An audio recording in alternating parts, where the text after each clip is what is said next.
Maswerteng hapon po mga ka-STL. Narito na po ang resulta ng STL Laguna para sa araw na to, 2nd draw November 27, 2024. Araw ng Miyerkules, naway ang mga natayaan niyo pong mga numero kanina ay manalo nawa ngayong hapong ito, 4 PM. Kaya kunin niyo na po ang inyong mga tickets.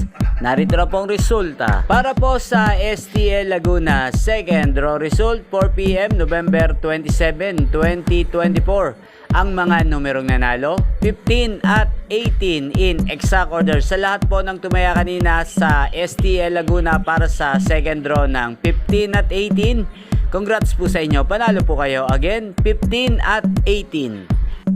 At shoutout po natin ngayong hapong ito sa STL Laguna si Ma'am Eloisa San Diego. Ma'am Eloisa San Diego, shoutout po sa inyo, naway nasa mabuti po kayong kalagayan. At sa lahat po ng mga taga Laguna, shoutout po sa inyo, naway isa rin po kayo sa swertehin ngayong araw na to. At inyo pong napanood ang resulta ng STL Laguna sa channel na to, Roderick Hernandez TV. Maraming salamat po sa patuloy nyo pong panonood at pagsuporta sa aking channel. Huwag pong kalimutang mag-subscribe. Thank you for watching. Sa mga nais pong ma-shoutout sa channel na to, mag-comment lang po kayo. I-shoutout ko po kayo mamaya. At magkita-kita pong muli tayo mamayang alas 8 ng gabi. Dito lamang po sa channel na to, Roderick Hernandez TV. Thank you for watching.